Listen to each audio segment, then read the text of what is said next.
Baik, baik Waalaikumsalam. Bapak dan Ibu semuanya dari mahasiswa kelas B, ya B berapa ini ya? B2 ya. B2 sesuai dengan jadwal hari ini kita akan bersama-sama menjalankan kuliah sistem peradilan pidana ya, Bapak Ibu sekalian. Melanjutkan kajian kita di 2 minggu yang lalu, kemudian minggu kemarin Bapak menggunakan V-Class ya. Baik, mudah-mudahan sore ini kita bisa melaksanakan tugas dengan baik ya, Bapak dan Ibu sekalian ya. Mohon dihidupkan videonya sehingga Pak nanti bisa melihat, karena ini cukup banyak. Alhamdulillah ada 12 mahasiswa, 11 mahasiswa yang dari kelas B2 ya. Bapak dan Ibu sekalian, Pak Heni ingin melanjutkan kaji kita mengenai SPP ya, tentang sistem peradilan pidana. Ini menjadi satu mata kuliah wajib ya, wajib minat bagi mahasiswa yang mengambil bidang atau minat hukum pidana ya. Baik Bapak dan Ibu sekalian, saya mengulang sedikit ya, set ke belakang. Apa yang kita maknai dari perkuliahan sore ini ya, tentang SPP ya. Namanya sistem peradilan pidana, yaitu sistem yang dibangun untuk menyelenggarakan peradilan pidana.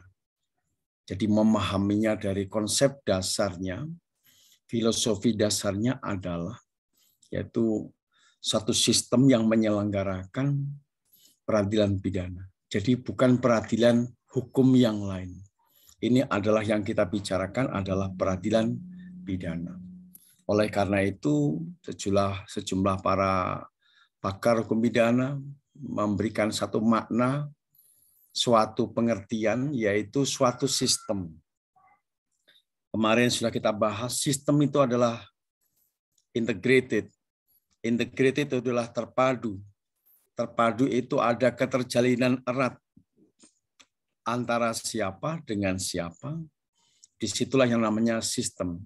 Di dalam sistem selalu ada subsistem, ya, di lembaga atau Polda Lampung tempat Pak John, ya, Pak John di Polda Lampung ya Bapak ya, ya Pak. Itu satu lembaga ya, lembaga penegak hukum di wilayah Lampung yang isinya luar biasa, jadi ada macam-macam. Sistem yang dibangun di dalam Polda Lampung itu juga ada diwujudkan yang namanya subsistem untuk menjalankan tugas fungsi ya dan kewenangan yang dimiliki oleh Polda Lampung. Sama maknanya di kejaksaan, di pengadilan juga sama ya, sebagai sebuah sistem ya. Nah, kemudian kita kembali ke sini, suatu sistem dalam masyarakat ya. Dia berada dalam masyarakat Bapak dan Ibu sekalian kan. Masyarakat ini banyak, masyarakat pendukung hukum ya, maupun masyarakat yang lainnya. Orientasi pekerjaannya adalah untuk menanggulangi kejahatan. Nah, menanggulangi di sini mengandung arti untuk mengendalikan kejahatan agar berada dalam batas-batas yang bisa ditoleransi oleh masyarakat. SPP mengakui bahwa kejahatan itu tidak pernah bisa dihilangkan, tidak pernah bisa dihapuskan. Yang bisa hanyalah ditekan, dikurangi, ya, dikendalikan dalam batas-batas yang masih bisa ditolerir oleh masyarakat. Jadi kepolisian daerah Lampung bersama jajarannya itu pun tidak bisa diyakini akan menghabisi kejahatan. Ya, ini yang Bapak Ibu pahami bahwa makna pemberantasan tindak pidana korupsi itu tidak akan pernah yang namanya menghilangkan atau menghapuskan kejahatan korupsi di bumi Lampung. Itu maknanya demikian. Kita hanya berharap melalui aparat penegak hukum bisa dikendalikanlah kejahatan itu dalam batas-batas yang bisa ditoleransi oleh masyarakat. Ya. Seperti contoh begal, kalau dalam 1 minggu itu terjadi puluhan kejahatan begal, curanmor, berarti masyarakat akan menuntut. Karena apa? Batas-batas yang bisa ditolerir oleh masyarakat itu sudah terlampaui. Sehingga muncullah pemberitaan, muncullah gugatan, muncullah harapan dari masyarakat terhadap pihak kepolisian sebagai garda terdepan di dalam penegakan hukum pidana. Ya. Yang keduanya sistem pengendalian kejahatan yang terdiri. Nah, pelakunya, mohon maaf ya Pak ini menggunakan satu terminologi yang dikembangkan oleh Prof. Bagirmanan. Awal Pak ini membaca juga kaget. Ada pelaku kejahatan, tapi juga ada pelaku penegak hukum. Jadi penegak hukum itu sebenarnya pelaku. Ya, ini Prof. Bagirmanan ya, istilah yang sangat bagus kalau menurut saya, karena tidak lazim. Biasanya kan pelaku tindak pidana. Ini adalah pelaku penegak hukum. Yang keduanya, sistem pengendalian kejahatan yang terdiri dari lembaga-lembaga kepolisian, kejaksaan, pengadilan, dan pemasyarakatan. Jadi aparat penegak hukum yang bertanggung jawab, yang terbebani oleh tugas dalam kerangka pengendalian kejahatan itu adalah yang berada di lembaga-lembaga penegak hukum. Pihak kepolisian, ya, sebagai garda terdepan kita, ya. Kemudian kejaksaan yang menerima umpan pekerjaan dari kepolisian. Kemudian kejaksaan mengumpankan kembali kepada pengadilan, pengadilan menyelesaikan tugasnya, ditempatkanlah di lembaga pemasyarakatan sebagai lembaga terakhir di dalam sebuah proses peradilan pidana. Kemarin saya sudah Pak ini singgung, proses peradilan pidana itu juga maknanya proses penegakan hukum pidana. Ya, Bapak dan Ibu sekalian. Kemudian pengertian yang ketiga dalam SPP, ya, itu terdapat bagian. Prof. Badra suka menggunakan istilah komponen. Ya, ada bagian, ya, atau sebetulnya lebih tepatnya ya subbagian ya. Kalau bagian itu sebagai makronya, ya mikronya adalah subbagian gitu ya. Atau komponen. Di dalamnya ada subkomponen. Ya, Pak Badar seperti seorang ahli elektronik ya Bapak ya, menggunakan komponen-komponen televisi itu terdiri apa saja kan begitu. Ya. Atau yang lebih lazim dipakai adalah subsistem. Ya. Nah, kayak di dalam SPP itu terdapat subsistem, subkomponen, subbagian yang bekerja sama harus ya, sebagai sebuah keharusan, obligation, sebagai sebuah kewajiban. Bahwa antar komponen, antar subbagian itu atau subsistem itu harus mampu menggalang kerjasama, koordinasi, kerja bareng dalam sistem tersebut untuk mewujudkan tujuan SPP. Tidak bisa hanya dikendalikan oleh satu bagian atau bagian yang lain merasa lebih tinggi dibanding bagian yang lain, tidak. Ya. Dia harus secara terstruktur, secara sistematik, bahkan secara pekerjaan dilakukan secara masif, yang disebut dengan TSM tadi. Itu dilakukan oleh masing-masing komponen untuk mencapai tujuan SPP. Tujuan jangka pendek, tujuan jangka menengah, tujuan jangka panjang. Ini Bapak dan Ibu sekalian yang perlu dipahami oleh kita semuanya. Ya. Nah, ada 4 komponen. Tadi yang dalam nomor 2 disebutkan ada 4 komponen yang harus saling bekerja sama membentuk suatu integrated, ya, integrated criminal justice administration. Ya. Ada keterpaduan di dalam administrasi penegakan hukumnya. Ada keterpaduan dalam administrasi peradilan pidananya. Tidak mungkin suatu perkara ya, administrasi yang tidak baik itu juga akan mempengaruhi terhadap yang namanya speedy trial. Ya. Kemarin di pemberitaan ada oknum polisi yang tidak sengaja. Ya, ini agak entah ini bahasa koran yang nggak benar, bahasa media, ataukah memang kenyataannya nggak benar. Ini hati-hati disikapi itu. Masa sih ada seorang aparat penegak hukum yang tidak sengaja gitu. Ya. Ini agak sedikit menyakitkan ya kalau kita melihat mengetahui berita seperti ini itu ya. Mestinya seorang profesional di dalam penegakan hukum tidak boleh yang namanya lalai. Lalai aja nggak boleh, apalagi sampai sengaja. Ini Bapak dan Ibu sekalian ya, sebagai pembuka dari mata kuliah SPP kita. Mudah-mudahan suara Pak ini tidak menjadikan Pak John, Bu Desmi, Bu Desi tidak terkantuk-kantuk ya. Karena Pak ini paham dari pagi ya, karena memang kelas non-rek ini mau tidak mau ya harus bekerja keras di hari Sabtu. Hari Sabtu ada kondangan ya, sementara selama hampir 1 tahun 6 bulan lepas dulu lah gitu. Nanti malam ke sana saja kalau memang masih ada diterima di rumah ya.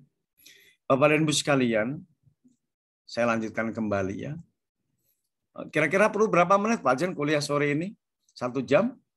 100 menit? Perlu berapa lama Bu Desi? Terserah Bapak aja Pak. Oh, baik, wah Pak Jen itu alangkah bijaksananya itu loh. Luar biasa.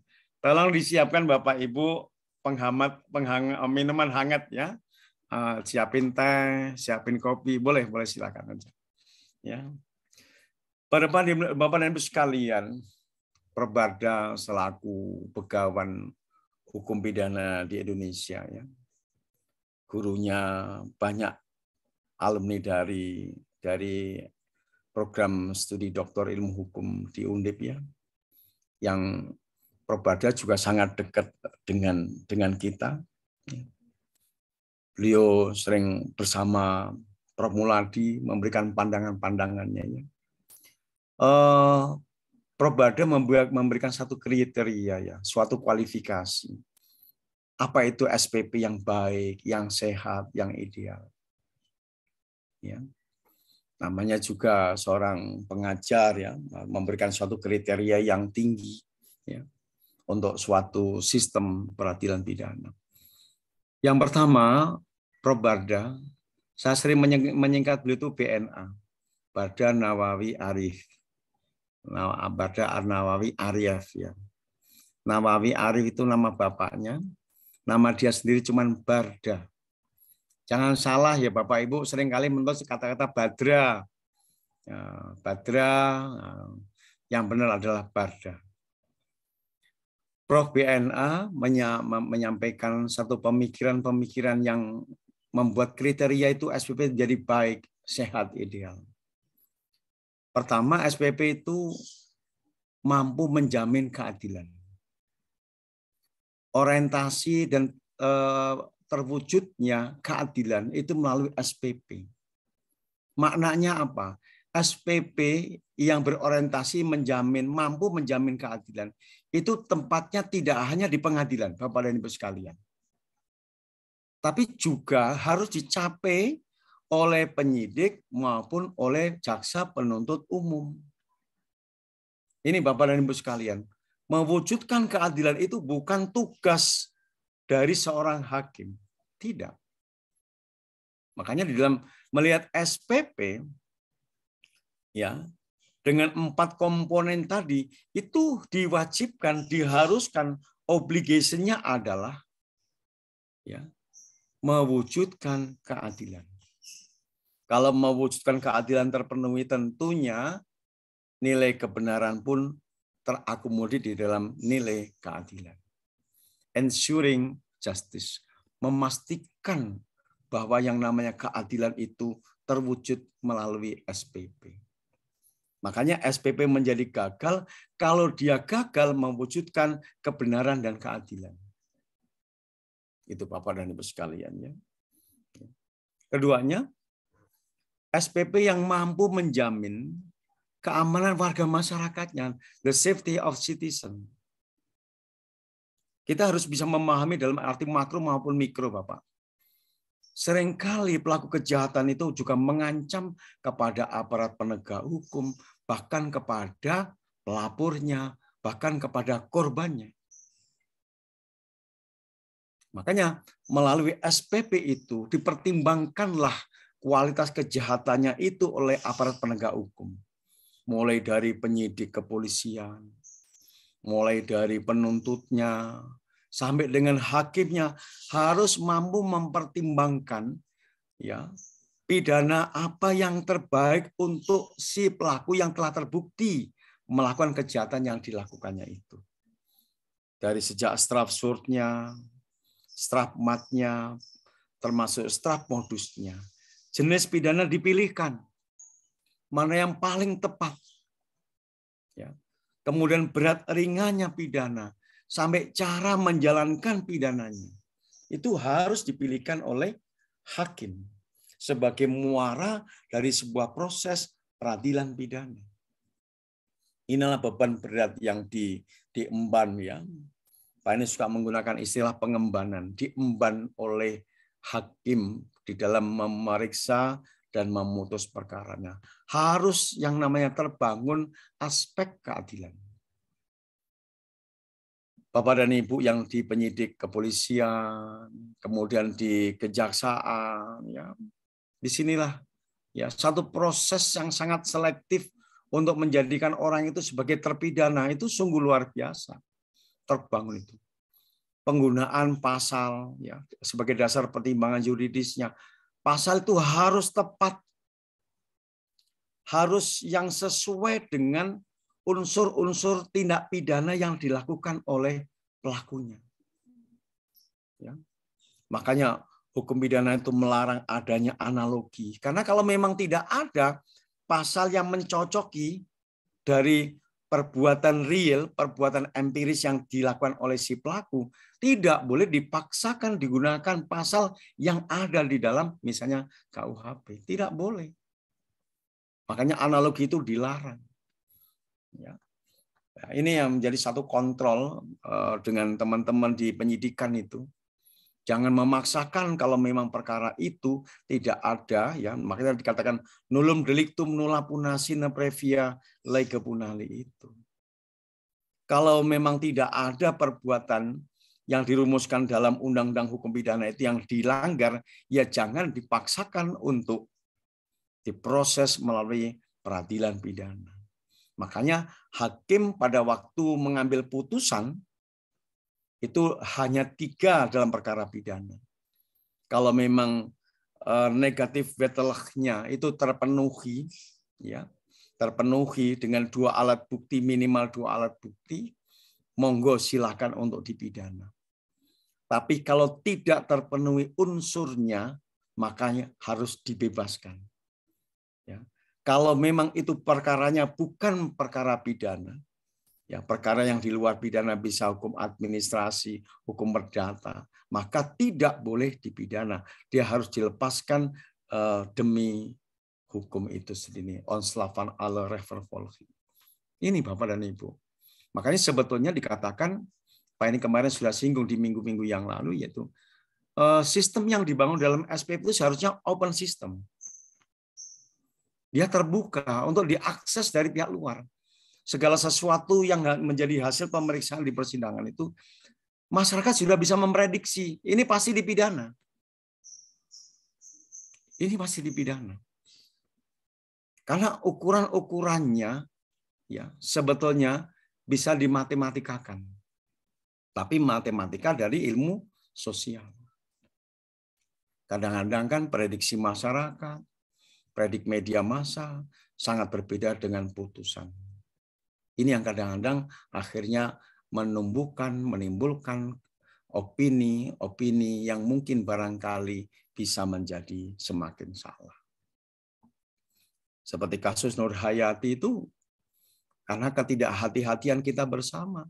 Kita hanya mengonsumsi dari koran melaporkannya juga kadang-kadang juga tidak berbasis investigasi atau penyelidikan secara hukum pidana, ya.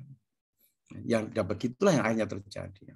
Meskipun endingnya mungkin happy ending bagi Nur Hayati, tapi bagi proses penegakan hukum pidana dari kacamata akademisi maupun praktisi hukum itu sedikit menimbulkan sebuah kegalauan, sebuah pemikiran yang barangkali kenapa bisa sampai terjadi seperti itu dan seterusnya.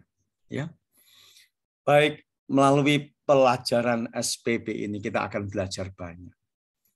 Selain satu, menjamin keadilan, duanya, menjamin keamanan warga, yang tiga, SPP itu harus jujur, bertanggung jawab, etis, dan efisien.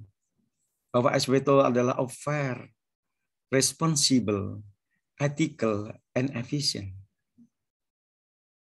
Ya, sampai dikembangkan ke arah pemikiran-pemikiran yang seni. Ini adalah sebagai sebuah seni, ya. Tapi juga sebagai responsibility, bahwa yang namanya para aparat penegak hukum atau pelaku penegak hukum itu juga dalam melakukan pemeriksaan, ya, dalam menyusun dakwaan, dalam menyusun tuntutan, dalam menjatuhkan pidana harus apa adanya. Apa yang bisa ditemukan melalui proses pemeriksaan, mulai dari penyidikan, penuntutan, bahkan di persidangan, itulah menjadi dasar. Yang menjadi dasar adalah apa yang berhasil, ya, ditemukan di dalam sebuah proses tadi, itulah yang menjadi dasar dalam pengambilan putusan. Bagaimana kalau putusan itu tanpa pembuktian di persidangan, fakta itu tidak pernah muncul, tetapi dijadikan dasar pengambilan putusan, tentunya dipertanyakan mengenai aspek SPP sebagai makna yang ketiga. Ada jujur, bertanggung jawab, etis, dan efisien. Itu pun demikian loh Pak John. Ya. Di penyidikan, di kepolisian, itu pun demikian. Ya. Sebetulnya nilai-nilai ini kalau kita junjung tinggi, kita jadikan landasan, tentunya kita akan menghasilkan suatu produk atau output dari proses peradilan pidana, proses penegakan hukum pidana yang berkualitas. Berkualitas. Kemudian SPP yang dapat menumbuhkan kepercayaan dan respek masyarakat. Terkadang kita sering lupa dengan sebuah proses pekerjaan. Ya. Bisa jadi misalnya nilai-nilai yang dikeluarkan Pak Eni, ya, ada yang mempertanyakan. Tapi karena suara tidak tersalurkan, kadang-kadang kita menjadi merasa itu sudah final gitu ya. Makanya Pak Eni selalu memberikan kelonggaran waktu untuk mahasiswa itu mengkritisi. Pak Eni, saya itu rajin kuliah. Tugas saya buat Pak Eni. Kemudian ujian tengah semester dan ujian akhir semester saya ikuti. Kenapa nilai saya misalnya C atau B? Ya. Pemahaman Pak Heni barangkali ada keterbatasan. Meskipun sebisanya seobjektif mungkin dalam memberikan penilaian. Apakah ruang mempertanyakan itu? Boleh. Bahkan Pak Heni seringkali berhubungan ya. Kenapa mahasiswa itu saya minta nomor WA-nya itu dikasih nama. Sederhana Pak John. Kan tidak semua perkuliahan kelas B2, kemudian apa? Ada A2, ada A1, belum mahasiswa di S1 itu akan selalu muat dalam WA group. Tapi minimal kalau ada di dalam misalnya contoh ini memang kita belum punya ya Bapak dan Ibu ya.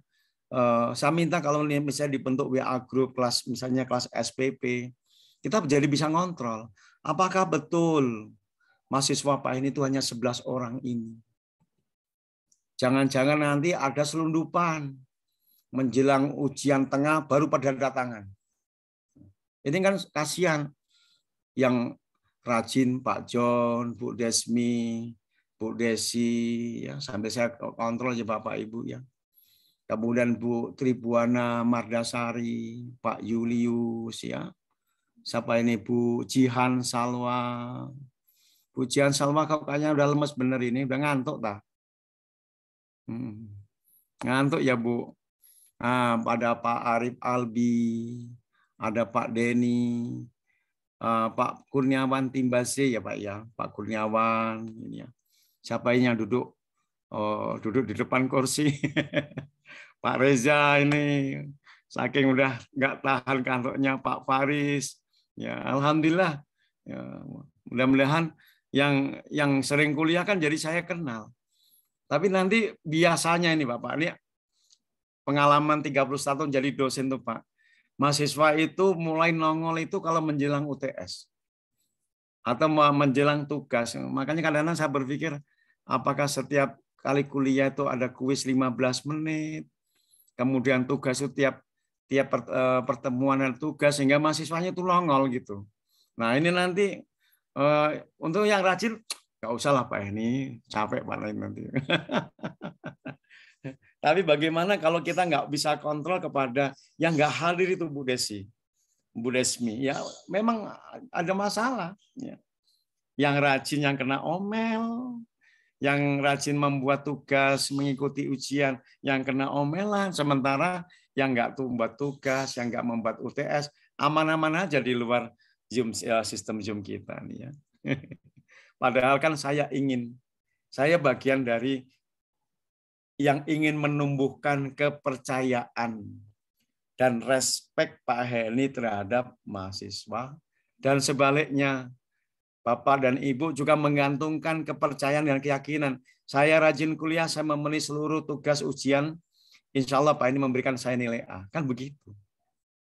Pasti Ibu juga menggantungkan kepercayaan kepada Pak Heni, ya, dengan seperti itu. Kalau Pak Heni semakin meminimalisir kekurangan, kelemahan, kesalahan, pasti nanti menimbulkan mudah-mudahan respek kepada Pak Heni, respek kepada program studi Magister Ilmu Hukum. Ya. Tapi ya sama ya Pak John, dengan dunia senyatanya, mahasiswa pun kadang-kadang yang jarang kuliah, yang belum membuat tugas, nanti gayanya loh Pak, kayak Nabi Pak. Gayanya tuh kayak wali songo gitu. Orang yang bersih, orang yang tidak ada cacat celaknya, langsung berani menghadap. Pak, saya anak Pak Heni, kuliah Pak Heni, saya nanti dikasih A ya Pak. Itu ada seperti itu. Sementara belum tentu Bu Desi, Bu Desmi, Pak John tuh berani ngadep Pak Heni, saya dikasih nilai A ya. Belum tentu. Hebat betul pokoknya permainan di dunia ini. Makanya benar kan kata si penyanyi Ahmad Albar itu, dunia yang penuh dengan sandiwara. Tapi mudah-mudahan enggak lah. Ya, saya yakin kalau hanya 11 orang, insya Allah Pak ini hafal ya. Saya sebenarnya perlu ada yang berinisiatif untuk membangun grup WA kita ini Pak John. Karena saya juga perlu mengontrol biar Pak ini enggak salah. Saya ingin membangun objektivitas. Begitu nanti semester saya berakhir, saya sudah punya nilai fix. Nanti tinggal ketemu dengan Prof. Nikmah, kita diskusikan nilai akhir dari para mahasiswa. Oke? Sampai di sini Bapak dan Ibu ada yang mau ditanyakan tentang SPP ini? Kalau ada, kalau tidak ada, saya melanjutkan kembali. Bapak dan Ibu sekalian, saya membagi pemahaman SPP dalam arti sempit, SPP dalam arti yang luas. Ya. Kalau di S1 kita jarang membicarakan pengertian SPP dalam arti sempit dan luas ini. Saya mulai lagi Bapak dan Ibu. SPP yang menyelenggarakan keadilan atas nama negara, atau juga sering disebut dengan suatu mekanisme untuk menyelesaikan suatu perkara pidana, itu dipandang sebagai pengertian SPP dalam arti sempit. Ya, saya ulangi, SPP yang menyelenggarakan keadilan atas nama negara, ya yang dijalankan oleh 4 komponen tadi, ya, mulai dari kepolisian, kejaksaan, pengadilan, dan lembaga pemasyarakatan. Ya. Yang kita pahami selama ini, seakan-akan bahwa SPP itu ya memang seperti ini. Atau dikatakan sebagai suatu mekanisme. Mekanisme itu bahasa yang lainnya tata alur, prosedur ya di dalam penyelesaian suatu perkara pidana. mulai dari sejak masuknya di penyidikan, bergulir ke penuntutan, bergulir ke pengadilan, sampai kepada pemasyarakatan. Ini dimaknai sebagai pengertian SPP dalam arti sempit. Kenapa Bapak dan Ibu sekalian? Pak ini minggu yang lalu mengatakan, kalau kita berbicara mengenai sistem, ya, kita berbicara mengenai sistem, tentunya relasinya adalah sistem hukum. Ya. Yang dikaji oleh Lawrence Friedman harus meliputi 3 persoalan. Ya. Meskipun sebenarnya ada 4 persoalan. Yang 3 persoalan itu apa? Ada strukturnya, ada substansinya, dan ada budayanya. Nah, kalau pengertian SPP dalam arti sempit itu dimaknai karena hanya dilihat dari aspek strukturnya, tidak melibatkan aspek substansinya dan aspek kulturnya, maka dikatakan pengertian SPP dalam arti struktural itu dimaknai sebagai arti yang sempit. Ya, Bapak dan Ibu sudah bisa mulai membedakan. Berarti kalau sempit itu hanya menyangkut mengenai strukturnya saja. Kalau gitu pengertian SPP dalam arti luas, selain mengatur mengenai struktur, juga substansi hukumnya, legal substance-nya, kemudian budaya hukumnya, legal culture-nya. Nah, ini Bapak dan Ibu sekalian. Jadi para penstudi S2, terutama bagian hukum pidana, sudah bisa memahami bahwa SPP yang selama ini kita pahami yang melibatkan kepolisian, khususnya penyidikan, mengenai kejaksaan, khususnya bagian penuntutan pidananya, kemudian bagian pengadilan, khususnya hakimnya, ya itu adalah pemaknaan dalam arti yang sempit yang hanya dilihat dari aspek strukturnya, yaitu system of courts sebagai suatu institusi yang hanya melihat dari aspek kekuasaan mengadili atau kekuasaan menyelesaikan perkara pidana itu. Administer justice atau mechanism for the resolution of disputes. Ya. Jadi hanya melihat dari aspek yang sempit, aspek strukturnya saja. Ya, Bapak Ibu sekalian ya. Nah, sistem peradilan yang dilihat dari aspek strukturnya merupakan hanya yang dilihat adalah sistem bekerjanya, sistem berfungsinya. Badan-badan atau lembaga aparat penegak hukum dalam menjalankan fungsi, tugas, fungsi, kewenangannya masing-masing di bidang penegakan hukum. Penyidik yang melakukan penyidikan, mencari alat bukti, mencari barang bukti, mencari pelakunya, mencari saksinya. Kalau sudah terkumpul semuanya, dia anggap layak, ya. Kemudian dilimpahkan ke penuntutan. Penuntutan mempelajari berkasnya, ya, dengan standar-standar yang telah dimiliki, ya. Akan menguji kalau memang dinyatakan ada kekurangan, diberikanlah petunjuk P19 kepada penyidik dan seterusnya sampai berulang kali secukupnya. Kemudian dari sejak penuntutan menganggap itu sudah cukup, dilimpahkanlah ke pengadilan dengan dilengkapi adanya surat dakwaan, ya, semuanya termasuk terdakwanya, barang buktinya, alat bukti, keterangan saksi, keterangan-keterangan ahli dan seterusnya dibawa ke pengadilan untuk dilakukan pemeriksaan di tahap yang paling akhir. Dituntaskanlah yang namanya proses pencarian, ya, ditemukannya unsur-unsur tindak pidana, unsur orangnya yang memungkinkan adanya penjatuhan pidana. Komplit di situ. Inilah yang namanya badan lembaga aparat penegak hukum dalam menjalankan fungsi kewenangannya. Semuanya secara institusi sudah memiliki tugas dan kewenangan masing-masing. Ya. Dalam konteks, ya, mengadili dan menyelesaikan perkara pidana. Ini Bapak Ibu sekalian ya. Nah, dilihat secara sistem administrasi, Bapak Ibu, atau penyelenggaraan, atau sering juga dimaknai sistem fungsional atau operasional dari berbagai struktur atau profesi penegak hukum yang kita sebutkan tadi. Dilihat dari sudut struktural atau administrasi inilah muncul istilah Integrated Criminal Justice System. Jadi istilah SPP terpadu itu muncul dari proses pekerjaan dari masing-masing bagian yang harus urut, runtut, tersistematisasi antara bagian satu dengan bagian berikutnya dengan bagian berikutnya, sampai yang namanya proses itu berakhir, ya, adanya input yang diproses, kemudian ada output. Makanya proses itu tergantung dari prosesornya. Kalau prosesornya itu cepat, ya penyelesaiannya akan cepat. Tapi kalau prosesornya itu lambat, ya akan lambat pula penyelesaian perkaranya. Ini Bapak dan Ibu sekalian, ya.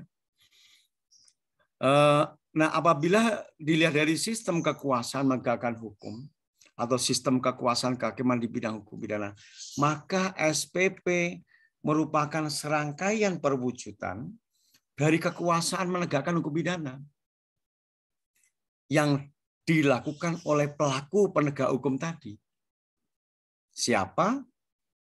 Saya ulang kembali, yaitu adanya kekuasaan penyidikan dilakukan oleh badan atau lembaga penyidik.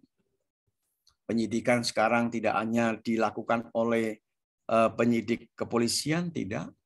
Juga ada penyidik-penyidik yang lain yang diberi kewenangan, termasuk PPNS, penyidik pegawai negeri sipil. BNN juga ada penyidiknya, kemudian apalagi KPK sudah ada penyidiknya, itu Bapak Ibu. Ini ada kekuasaan. Ya. Kemudian kekuasaan yang keduanya penuntutan, dilakukan oleh badan lembaga penuntut umum. Negara menguasakan kepada siapa? Yang paling utama adalah dari kejaksaan. Kemudian lembaga lain, diantaranya adalah KPK. Ya. Kemudian yang kekuasaan yang ketiga adalah kekuasaan pengadilan, yaitu kekuasaan yang mengadili dan menjatuhkan putusan. Jadi tugas pengadilan itu sebagai badan komponen subsistem yang terakhir, tugasnya adalah mengadili. Disinilah proses menjelang berakhirnya untuk dikeluarkan output, ya, hasilan dari sebuah proses peradilan pidana itu, yang dilakukan oleh yang terhormat, yaitu oleh majelis hakim atau oleh hakim, ya, yang di dalam perkara pidananya outputnya jelas, ya, semuanya bisa diukur. Dia berbentuk stratum-mating, sentencing, ya, pemidanaan, penjatuhan pidana, pemberian pidana, itu maknanya artinya sama. Kemudian putusan bebas dan putusan lepas. Hanya dilakukan oleh badan pengadilan. Dan terakhir, setelah proses dari awal sampai dengan putusan, keluar putusan, kemudian sudah inkrah van geweest, putusan hukum yang berkekuatan tetap, maka tinggallah dijalankannya kekuasaan pelaksana putusan atau pidana. Pelakunya adalah badan atau aparat pelaksana atau eksekusi, orangnya eksekutor. Ini Bapak dan Ibu sekalian. Jadi prosesnya, ya, sangat berbeda. Ya. Ini mohon kepada mahasiswa yang masih murni, ya, kadang-kadang ada keluhan dari kantor pengacara, ya, yang kadang-kadang kok mahasiswa nggak bisa membedakan, ya Pak, ini antara proses peradilan perdata dengan proses peradilan pidana. Ini yang harus dipahami. Kalau kita berbicara proses peradilan pidana, inilah aparat penegak hukumnya. Inilah pelaku penegak hukumnya. Ya, jangan sampai salah, keliru memaknai, menerjemahkan mengenai hal itu. Bapak dan Ibu sekalian, ada pertanyaan? Kalau ada pertanyaan, saya berhenti sebentar. Kalau tidak ada, saya lanjut. Ya. Bapak dan Ibu sekalian, saya mau masuk kepada, kalau ini nanti bahan bacaannya. Kalau begitu, apa yang kita maknai dengan pengertian SPP dalam arti yang luas? Tadi Pak Anies sudah singgung, tidak hanya dilihat dari aspek strukturnya saja, tapi juga diwujudkannya aspek substansi hukum, aspek budaya hukum di dalam proses peradilan pidana itu. Ya. Bisa dipahami ya Bapak. Apa saja sih yang sebetulnya ada aspek di luar struktur tadi? Kita lihat ada komponen substansi hukum, legal substance.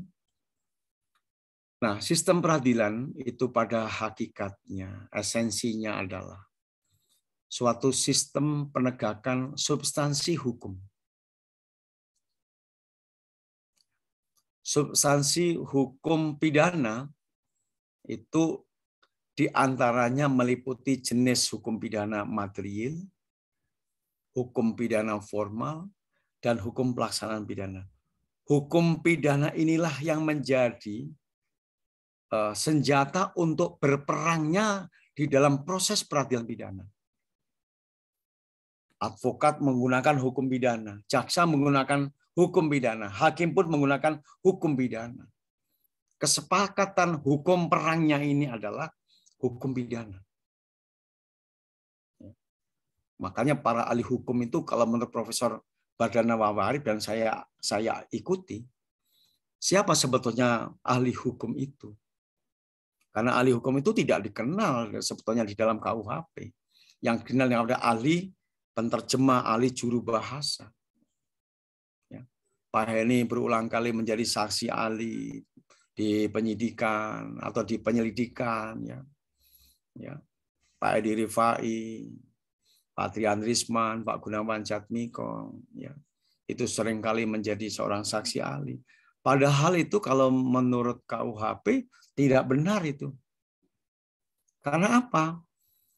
Ahli hukum itu sudah ada di masing-masing komponen atau subsistem hukum pidana itu.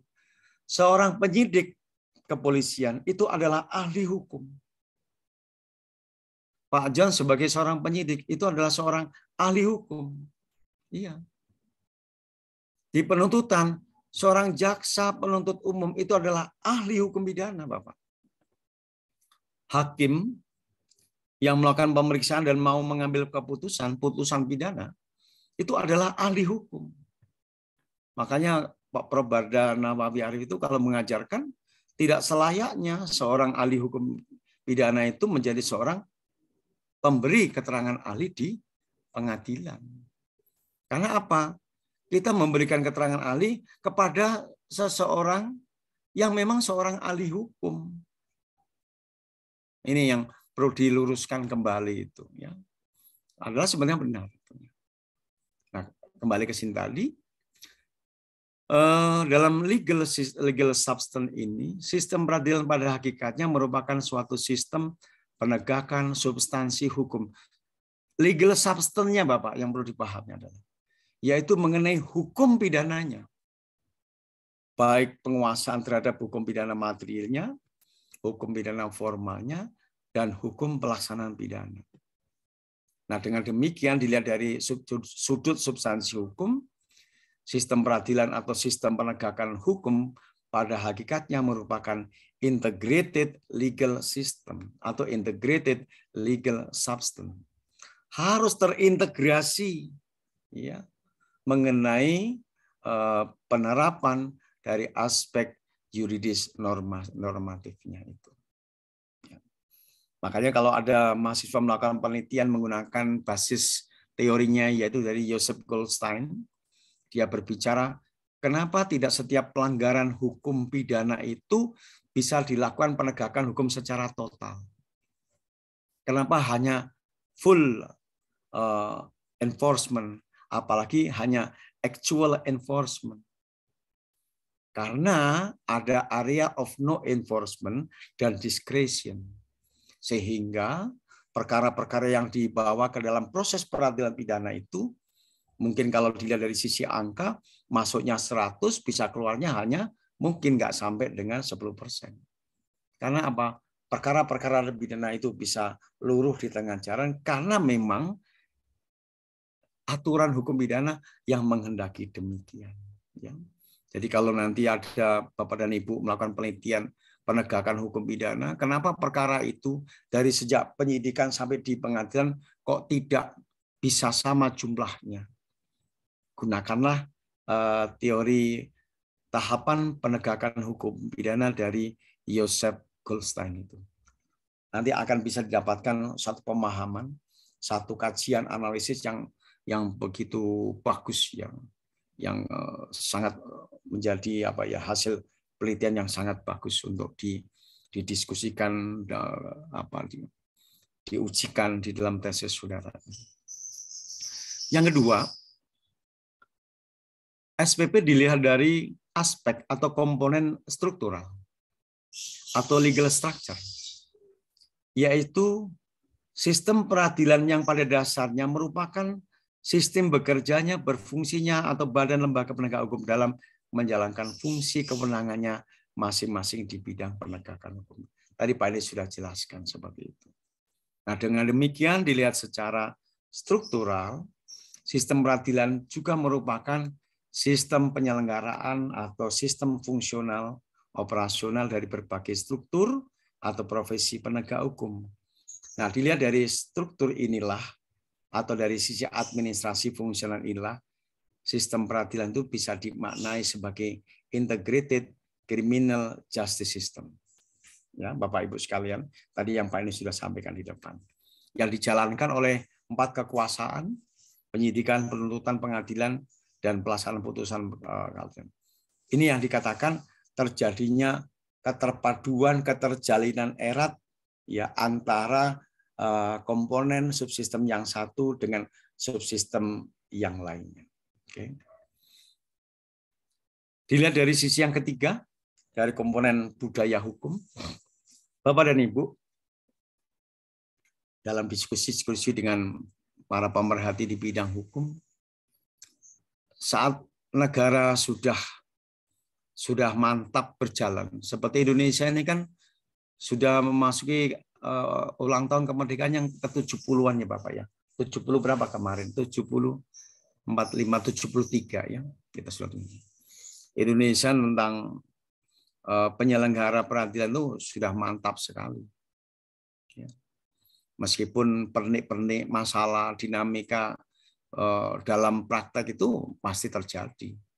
Tidak ada yang namanya hukum pidana dan hukum acara pidana itu tidak ada yang sudah mapan gitu ya. Tidak. Pasti ada muncul pernik-pernik persoalan ya di dalam penegakan hukum pidana. Karena namanya perkara itu berasal dari manusia. Manusia itu tidak akan berhenti untuk berubah. Maka dikatakan di mana ada masyarakat, di situ ada hukum. Antara hukum dan kondisi masyarakat itu saling berkelindan, saling menyalip. Ada kalanya ya hukum itu di depan, tapi nanti dikejar dari kehidupan sosial. Hukum akan ditinggalkan, maka hukum dikatakan out of date. Ya. Hukum yang kedaluwarsa, hukum yang tertinggal dengan keinginan masyarakat. Masyarakat itu selalu yang namanya dengan dinamika kehidupannya, dia akan selalu ada di depan. Ya. Mungkin tahun 74 Undang-Undang Perkawinan sudah mencukupi kebutuhan yang diakomodir dalam Undang-Undang Nomor 1 tahun 74. Tapi di tahun 2022 banyak persoalan, misalnya perceraian, perkawinan itu yang tidak hanya cukup diselenggarakan dengan mengandalkan undang-undang perkawinan maupun kompilasi hukum Islam gitu. Sama mananya ya. Contoh sekarang mungkin nanti akan dijalankan oleh mahasiswa juga. Sekarang lagi muncul gerakan-gerakan di masyarakat yang dipengaruhi oleh kriminologi dan viktimologi. Khususnya dengan konsep restoratif justice. Semakanya di mana-mana ada. Kepolisian, ada surat edaran dari Kapolri, surat edaran dari Jaksa Agung, surat edaran dari Dirjen Badilum Mahkamah Agung, semuanya mengeluarkan ketentuan yang diberlakukan mengenai restoratif justice. Ya. Semuanya mengarah kepada sana. Bahkan jangankan tidak pidana yang ringan, tidak pidana yang berat adalah masuk kategori korupsi saja, ada tesis yang mencoba membahas ya, relasi antara restoratif justice dengan tindak pidana korupsi. Ada seperti itu. Ini memang lagi zamannya ya. Karena pengaruh yang luar biasa terhadap pandemi COVID ini juga mempengaruhi terhadap perilaku pengadilan. Banyak berubah ya. Yang dulu dia jangankan berangan-angan termasuk perkuliahan. Tapi mungkin saya juga semakin menikmati kuliah dengan model daring. Kita tidak perlu berkumpul secara fisik, tetapi apa yang ingin kita sampaikan, esensinya bisa sampai ke Bapak dan Ibu sekalian. Meskipun juga ada kendala ya, ada kendala yang pasti itu terjadi. Ya. Ini juga sangat terkait dengan yang namanya budaya hukum, budaya dosen, budaya hakim, budaya jaksa, budaya penyidik itu ada gaya. Muncul di situ. Ada gaya, ada daya. Ya. Budaya hukum ini, kalau dibandingkan dengan substansi hukum, struktur hukum, sebetulnya ini aspek yang menjadi payung dari substansi dan struktur. Kalau dipahami. Segala kekurangan, kelemahan, itu ditutup dengan ada yang namanya budaya hukum. Bapak dan Ibu yang sudah berprofesi di atas 5 tahun sudah mulai menyadari ada gaya, daya, ada budaya kerja hukum itu ada. Ya. Hakim yang pernah ditempatkan di Jakarta Pusat tahu-tahu dipindah ke Tanjung Karang pasti juga ada temburan mengenai budaya hukum itu. Biasa bekerja mulai dari jam 8 misalnya ya. Atau katakanlah dari Jakarta pindah ke Waikana itu atau ke Menggala juga merasa ada goncangan. Budaya hukum akan bergeser, bertransformasi, mau mengikuti gaya Jakarta Pusatnya ataukah gaya Menggalanya. Kan gitu. Pasti ada. Demikian pula penyidik yang berasal dari Jakarta pindah ke Bandar Lampung terjadi yang namanya tekanan-tekanan budaya dan seterusnya. Karena memang disitulah Joseph Goldstein menunjukkan bahwa hanya area of no enforcement itu yang bisa dimasuki oleh aparat penegak hukum. Angan-angan mengenai total enforcement atau full enforcement itu menjadi sebuah idealisme, sebuah utopia di dalam penegakan hukum. Seringkali tidak akan tercapai. Ini Bapak dan Ibu sekalian. Kita coba larikan kepada sistem peradilan pada dasarnya yang terkait dengan budaya hukum merupakan perwujudan dari sistem nilai-nilai budaya hukum ya. Yang kalau boleh kita uraikan itu mencakup filsafat hukum. Mencakup di bawahnya sedikit filsafat asas-asas hukum. Ya. Bersamaan asas-asas hukum di atasnya sedikit teori-teori hukum. Ya. Kalau boleh Pak ini singgung, kualitas tesis Bapak dan Ibu nanti itu levelnya di bawah sedikit filsafat hukum, tapi di atas asas hukum, yaitu teori hukum.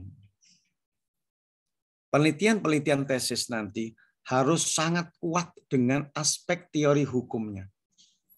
Bapak dan Ibu mulai menguji teori yang digunakan. Apakah masih relevan? Ataukah perlu direvisi? Ataukah sampai dengan perlu diganti? Itu hasil penelitian Bapak dan Ibu. Ya. Ini Bapak dan Ibu semester 2 ya. Bu Desi sudah punya angan-angan mengenai judul tesisnya? Masih dipikirkan, Pak. Masih dipikirkan. Jangan berlama-lama nanti. Itu coba ikuti Pak John ini. Pak John udah mulai tenang Ibu, kayak udah mulai pegang kepala, santai. Udah ketemu judul tapi belum tentu ketemu isu hukumnya loh Pak John. Hati-hati Pak John. Ya. Bu Desmi Lasari sudah punya konsep judul tesis? Belum, Pak. Belum ya. Kira-kira mau apa nanti ke depannya? Penelitiannya kira-kira apa? Paling nggak isu hukum dan temanya dulu ditemukan. Antara restoratif justice sama hukum kebiri, Pak. Mas. Hukum kebiri, mengenai Ya. pelaku ini ya Bu, ya pedofilia gitu ya. Iya, Pak, sama pemberian restitusi itu juga, Pak, yang untuk Restitusi. korban. Kebetulan dua-duanya itu sudah pernah ditulis. Nah, Iya. sekarang cari pembedanya. Nah, itu dia, Pak. Nah, bagusnya sesekali Bu Desmi ajak beberapa teman seangkatan main ke perpustakaan. Di situ sudah banyak judul. Nanti Ibu coba cari-cari gitu ya. Bilang sama Bu Sri Aryani, Bu, kalau judul ini yang sudah ada apa? Nah, mau mengenai restitusi, mengenai restoratif justice, yang sekiranya belum ditulis mahasiswa apa? Siapa? Nanti cari pembedanya.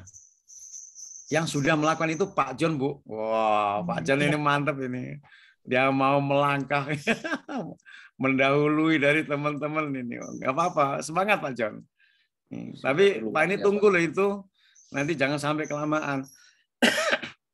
Kalau memungkinkan, ini bulan Maret. Juni, berarti Bapak sudah memasuki Juni-Juli sudah masuk semester 3 ya. Ini udah mulai nanti Pak John. Di dalam mata kuliah metodologi penelitian hukum itu dijadikan tugas saja Pak John. Jadikan tugas nanti digodok lebih matang lagi. Sempronya perkiraan kapan bisa Pak? Apa itu Bapak?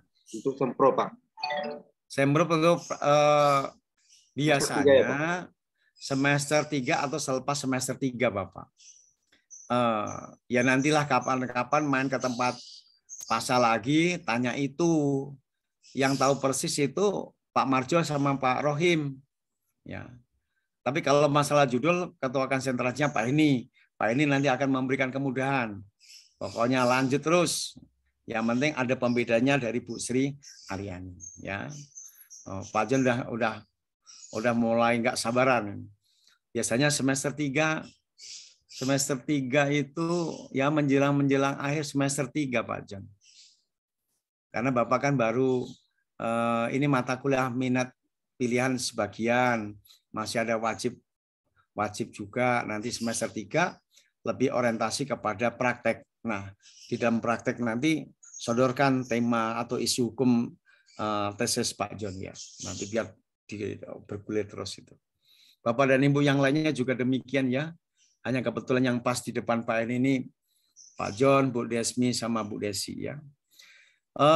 Bapak dan Ibu sekalian, dalam konsep filsafat hukum, asas hukum, teori hukum, bahkan kita kembali pada masa di S1 mengenai ilmu hukum, juga dalam membangun konsep budaya hukum itu juga termasuk kesadaran, pengetahuan, kepatuhan, termasuk sikap dan perilaku terhadap hukum.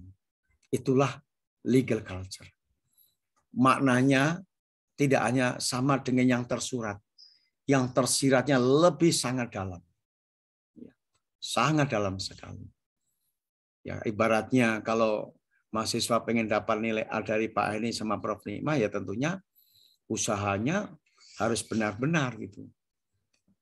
Ya, termasuk juga menghilangkan mengenai etika yang tidak baik gitu. Ya, walaupun tugas itu mungkin ada kemiripan, tetapi juga yakin bahwa dengan dibuatnya oleh Ibu dan Bapak merupakan originalitas di dalam karya ilmiahnya dan seterusnya. Ya. Nah, dari konteks legal culture ini akan terbangunlah yang namanya integrated legal culture, integrated cultural legal system. Ya, meskipun ada pandangan yang mengatakan tidaklah mudah yang namanya merumuskan membuat batasan, mengimplementasikan yang namanya legal culture. Tapi saya kira dengan niat baik ya. Ada saya baca di foto yang di WA depan itu apa itu namanya itu ya Pak, bukan status siapa, foto apa itu namanya. Kami bangga menjadi bagian Mahkamah Agung. Wah, keren gitu saya. Ada foto, kalau nggak salah Pak Aris itu ya, Pak Aris itu. Oke, ada bersama istrinya. Kami bangga menjadi bagian dari Mahkamah Agung. Luar biasa itu Pak. Kadang-kadang itu tidak terbesit di pemikiran saya pada waktu membangun kulturnya. Saya bangga menjadi bagian dari Fakultas Hukum Unila. Itu harusnya juga muncul. Itulah yang namanya salah satu implementasi dari legal culture semacam itu. Ya. Baik Bapak dan Ibu sekalian, ada yang mau ditanyakan? Silakan kalau ada yang mau mendiskusikan mengenai dari aspek ini ya. Bapak dan Ibu untuk baca bahan bacaan yang lain silakan nanti mencari bukunya Pak Heni, rencana ditempatkan di Shopee ya. Buku ini mengenai bunga rampe, hukum pidana dan penegakan hukum pidana. Itu isinya sebagian besar mengenai sistem peradilan pidana dan sebagian diantaranya juga mengenai politik hukum pidana ya. Bisa membaca lebih komprehensif.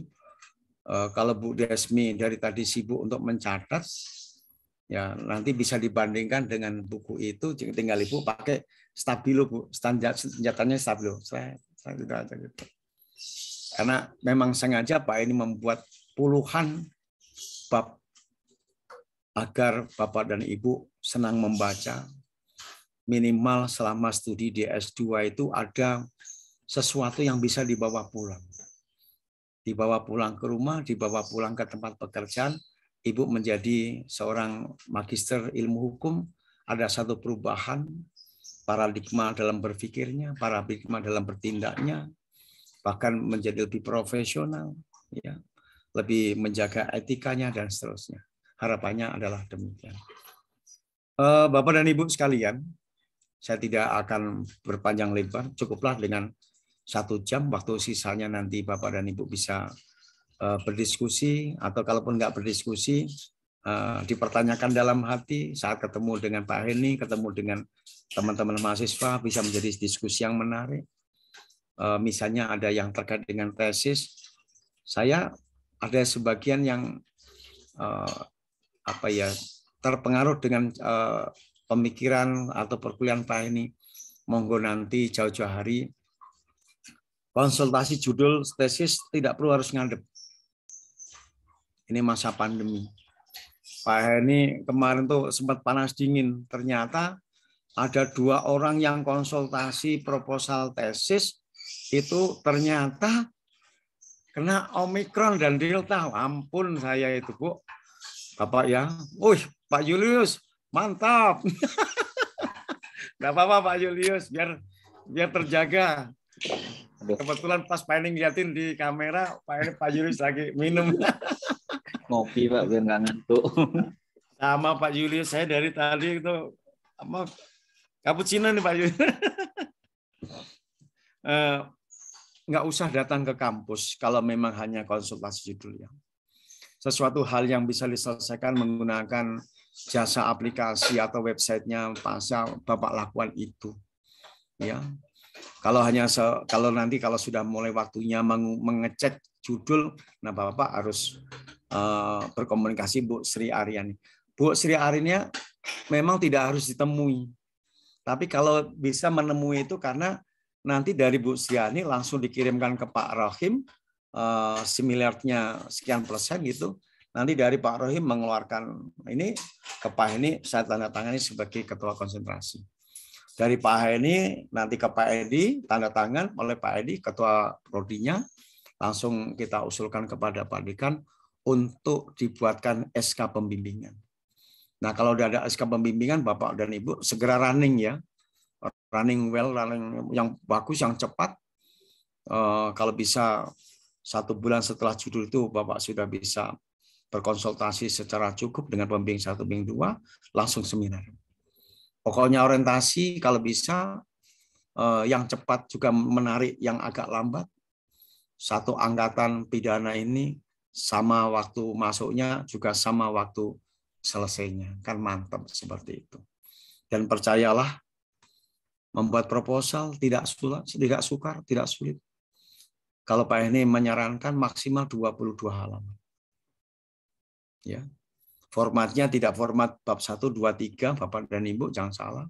Formatnya secara numerik dari judul sampai nanti dengan metode penelitian. Ya, usahakan nggak lebih dari 22 halaman. Maksimal ya kalau 30 halaman masih ditolerir gitu. Tapi kalau proposal sampai 75 halaman ya itu sudah berbentuk tesis kan gitu. Semangat Pak Julius, semangat Bu Desmi, semangat Pak Bu Desi, Bapak dan Ibu yang lain. Pak Heni menyiapkan waktu untuk konsultasi judul. Selain Pak Heni dari pidana, ada Pak Dr. Edi, Pak Dr. Ahmad Irzal Fardiansa, ada Bu Dr. Erna Dewi, Yunda saya ini, ada Prof. Nikma, ya, dan ada Prof. Mahroni. Silakan. Cari yang mudah, cari yang cepat.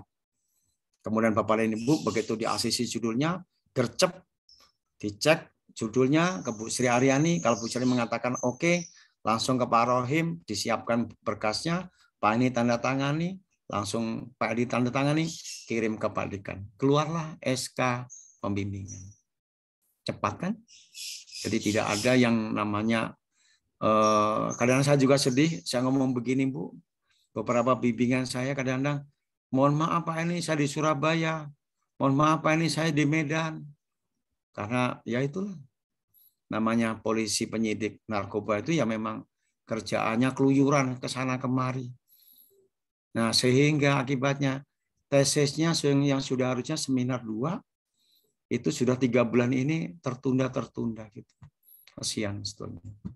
Oke, mudah-mudahan nanti Bapak dan Ibu dimudahkan waktunya, dimudahkan materinya, dimudahkan untuk pembimbingannya sehingga segera selesai.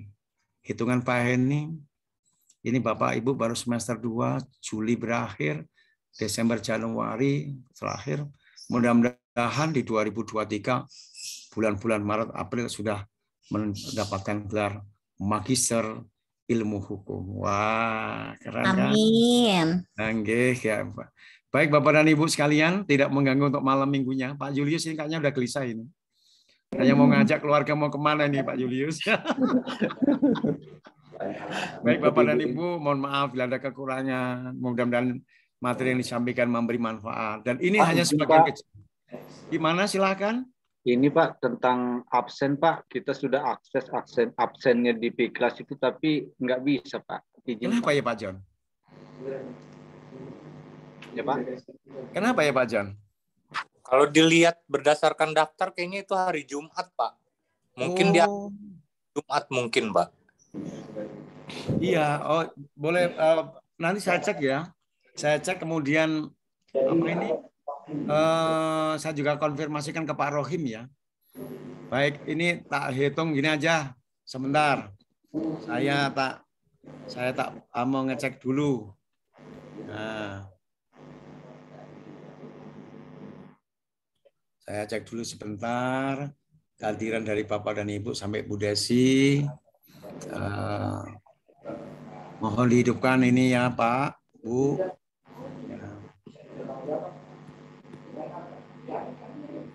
Terakhir Pak Faris ya. Pak Faris Afifi ya. Baik. Baik Bapak dan Ibu sekalian. Ya. Kalau memang tidak ada pertanyaan, saya cukupkan sampai di sini. Mudah-mudahan memberi manfaat kepada Bapak dan Ibu. Saya kira demikian ya. Selamat sore. Assalamualaikum warahmatullahi wabarakatuh. Waalaikumsalam.